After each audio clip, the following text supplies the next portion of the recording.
they were more angry than you, the fan base, and you guys were at atomic level. You guys were at global nuclear meltdown level, and the players were more than that.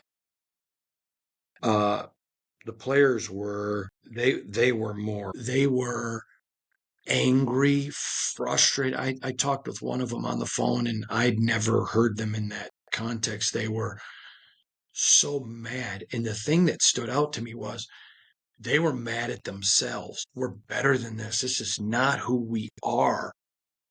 Everybody, this is Hondo Carpenter, your Las Vegas Raiders beat writer on SI and the host of the Las Vegas Raiders Insider Podcast. It's great to be with you today, where we're going to really dig in on the Raiders finding hope in an unexpected place. Now, I want to go back and revisit, since this is the first podcast we've done since the game. I promised you that I was going to go back, rewatch the film, and give you my assessment of what I thought of the Raiders' left side. And you may remember I said to you, it's important to watch the film because there's nothing wrong with calling people out. There is something wrong, though, when you call them out and you don't know what you're talking about. I told you I thought JPJ and Dillon were terrific. I wanted to go back because the left side of the line, you may remember I read you a text from a Super Bowl winning coach. The left side of the line struggled, and I didn't want to offer an opinion on who or what, but went back and watched the film and even asked a couple other people if my eyes were deceiving me, and usually that's not the case on line play, especially, and they weren't. I thought Jordan Meredith played a very solid game. I don't think it was his best game of the season, but I thought it was a very good game. It wasn't a very good game for a first-year guy. I thought first-year center. I thought it was a very, very good game. So if he were 5 years into being the starting center, well, maybe not 5 years, but if it were any time during this season, I thought Jordan Meredith played really well. Mistakes, but they were mistakes young players are going to make, so you expect that. I thought Dylan Parham was really good, and Dylan was the guy that I was kind of protecting. Not kind of, I was protecting. I went back in Stone Forsythe, who's been a traditional backup and is now thrust into the left tackle position against a very good Tennessee pass rush there, had some moments of struggle for sure. He was able to, which is what veterans do. He made some adjustments. I thought he finished much better than he was at certain points early. But I thought it was, a tough game for Stone early. Again, I want to give him all the credit in the world. He adapted. Brennan worked with him, and, he was able to make those adjustments. And I think it's important that you understand knee-jerk reaction is fine when it's educated, but knee-jerk reaction when it's not is foolishness. And so I owe it to these gentlemen, just like I owe it to you, my listeners, readers, viewers, and watchers, to not give a knee-jerk, but to temper it if it's something that could be up for discussion. And so again, I thought the left side really struggled early, came on late, but struggled early. Again, the more I watched the film, the more impressed I was with the way the Titans executed their game plan. I thought their defense, their coach got fired, but I thought their defensive game plan was excellent. It put them in a position to win. They just don't have the offensive weapons and tools. I think Cam Ward's going to be a really good quarterback, but they're not there or even close to it today. So that being established, I think there are some things that are coming out of this game that we need to talk about. And the first is finding hope in an unexpected place. If you would have said before the season that the Tennessee Titan game was going to bring hope to the Raiders, I don't think anybody would have believed it, including me. But there was hope that came out of that. You saw Geno was restrained. And when I say that, I don't mean like the coach is putting handcuffs on him. Again, he read the defenses and rather trying to force balls, he took what was available to him. It wasn't really a great game for any of the receivers, but that was really the game plan of Tennessee. So you have to credit them too. But I saw some things in Geno that in games 2, 4, and 5 I did not see, which was it wasn't bravado like ego, but it was bravado. I can get that ball there, and it didn't get there. Toby Keith has a song, I'm not as good as I once was, but I'm as good once as I ever was. And there's probably some times in game 2, 4, and 5 where Geno's like, yeah, no problem. Well, he couldn't. And you saw in the Tennessee game that he was restrained there. So that was impressive to me. Very impressive. 13-year guy. And some guys, you don't learn. So that right there should give you some encouragement that he's taking coaching, he's getting coaching, and it's translating onto the field, number one. Number two, watching the game film, I told you after the game I thought Ashton was fantastic. I thought he didn't get enough carries. I still feel that way. I know others agree with me. But what I will tell you is he is getting better as a back every single day. And there were some things that he did. If you didn't watch the video after the game, I asked Geno about this. There are some things now where you can see Ashton isn't having to think. I mean, think about this one. You go from Boise State with a playbook to Chip Kelly, and you're barely into the year, and this is your playbook. Any player is going to be thinking, let alone a rookie. And now he's getting it. He's mastering it. I like the fact it's like, no, I'm not bending my knees. I'm going to be who I am. I like that he's getting comfortable enough now to have a voice. That's important. That's how you grow from being a rookie of promise to a player of purpose. So I think that was a big thing that came out of this game. A couple other things. I thought Elandon Roberts, and Pete talked about him a few minutes ago, but I thought Elandon and Devin played like Pro Bowl players. Now, I doubt that those two men are going to get the credit when the season's over that they deserve, because unfortunately, a lot of media who vote, they vote lazily based upon, well, what does the standing say? That's not fair to the player, but it is reality. I know when I vote, I try to keep it, I spend a ton of time on Tuesdays watching film of other games and trying to keep, because I think when I'm asked to vote on stuff, I owe it to all of the players.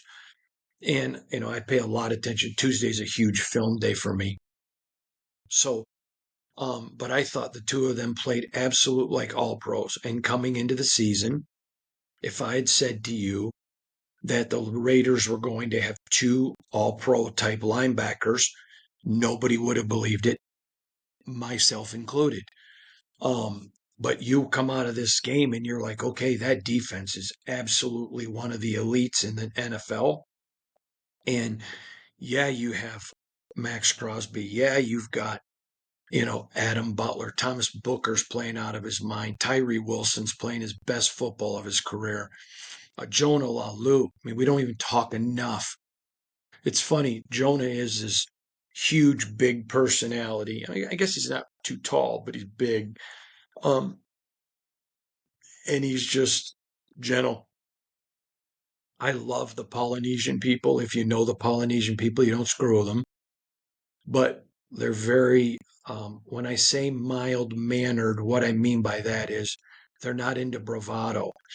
You may remember years ago there was a very famous defensive lineman named Al Noga, who I became friends with. Good man, wonderful man, gentle heart, love the Lord, really good guy, who was a superstar player for the Minnesota Vikings.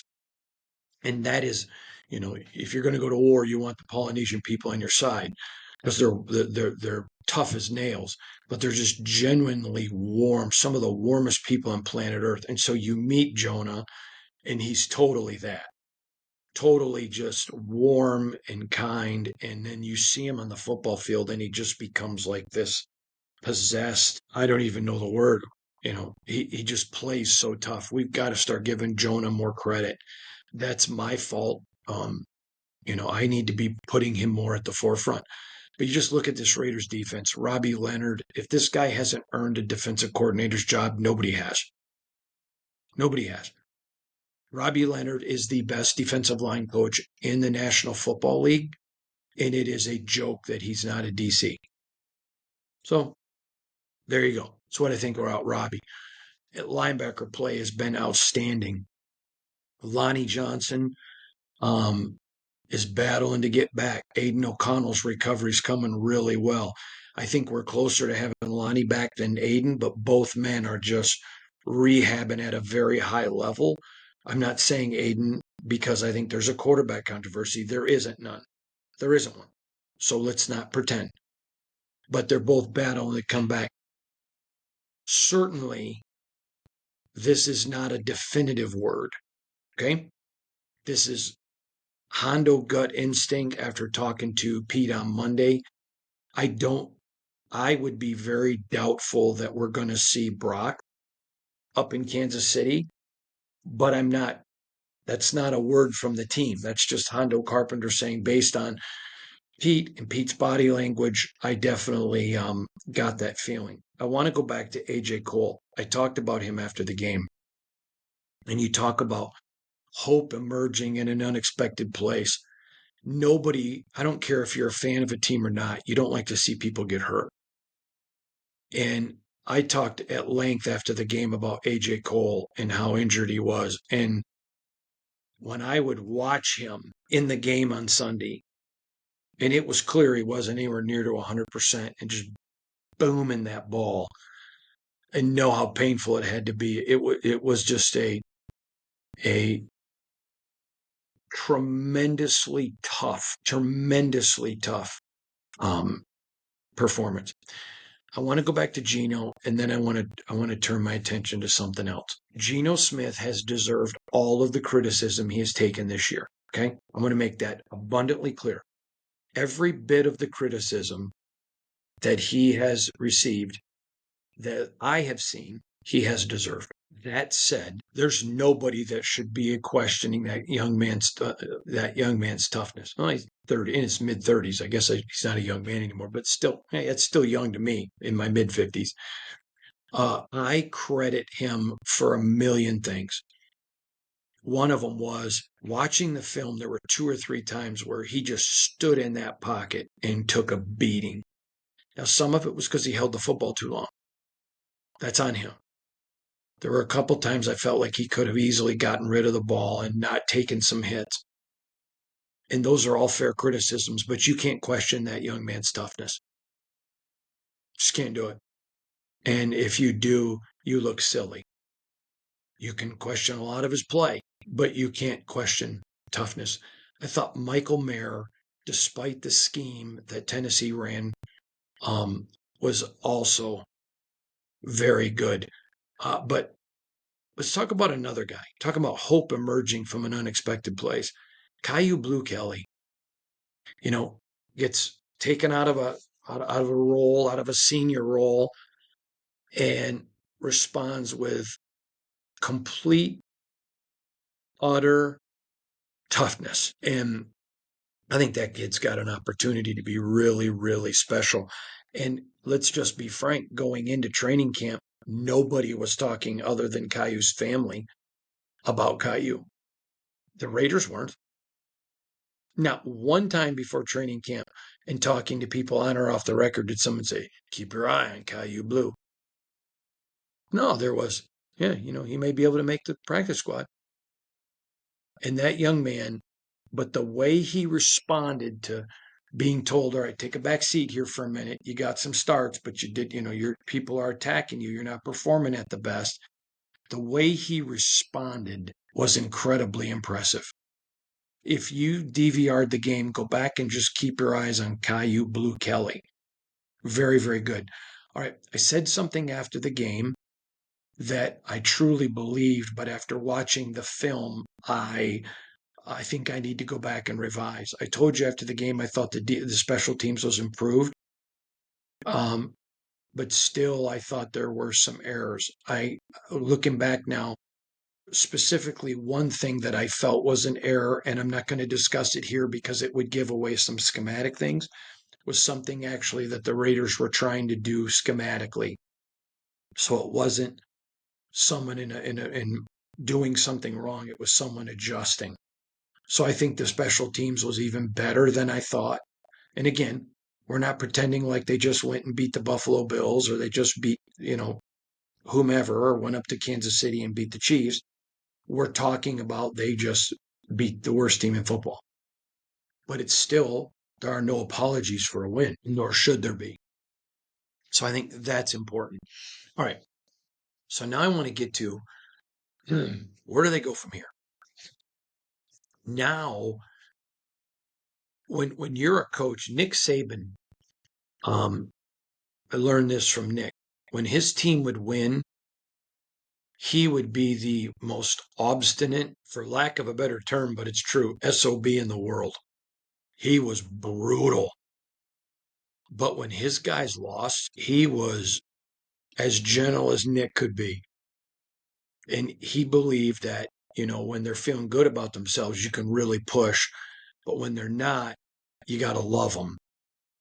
And he's right, by the way. This staff, when they lost game two, and game three, there was genuine hard coaching, but love. But when they lost that game to the Colts, it was almost like, okay, hey guys, we got a coach, but we need to love on these guys because we don't think they're as bad as they look right now. And so that tells you mental. And to their credit, nobody quit. They're pressing. So, hey, we need to back up a little bit and we need to really spend some time here loving on these guys and just coaching them, sure, but we got to get something good, something feel good to happen. And I think that was very evident, extremely evident in how they performed. I'm going to be very blunt with you. I told you I could not imagine a scenario they lost to Tennessee, but that it wouldn't surprise me. Now I'm going to go in and take you behind the scenes of why. This team was extremely frustrated. I'm going to tell you, and most of you won't believe it, they were more angry than you, the fan base, and you guys were at atomic level. You guys were at global nuclear meltdown level, and the players were more than that.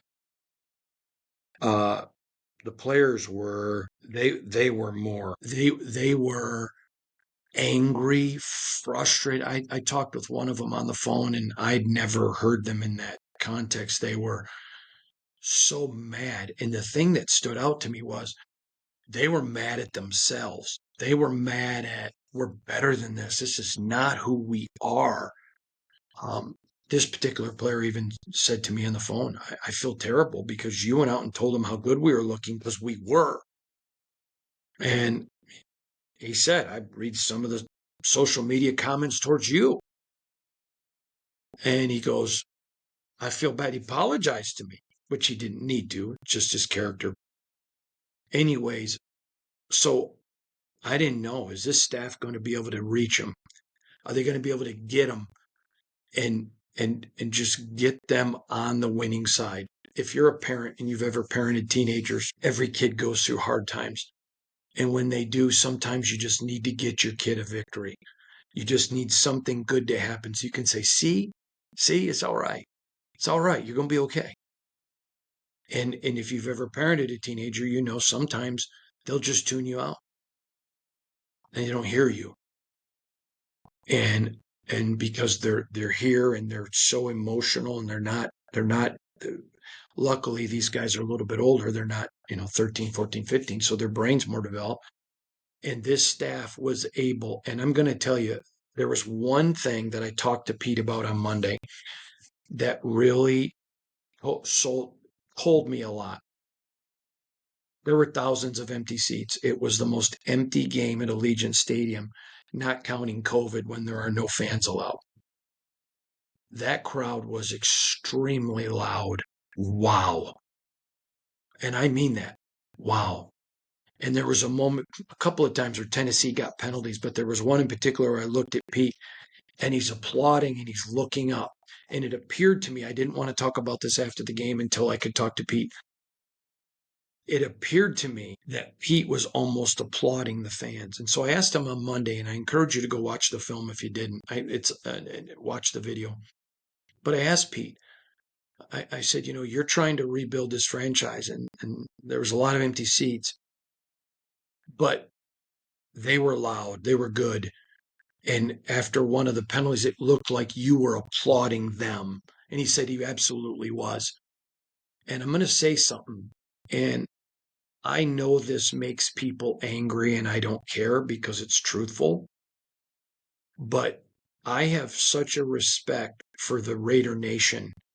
And I have such an incredible respect for how Raider Nation understands the game that I am 100% convinced, and I've said this to everybody that I can think of, the Raiders are going to win the crowd when they win with effort. You can go out and win by 20, and if your team plays terribly, your fan base is going to be like, yeah, but. Or you can go out, if the Raiders go up to Kansas City and lose this weekend, Raider Nation hates Kansas City, but I don't think anybody's losing sleep if the Raiders just put out an incredible effort.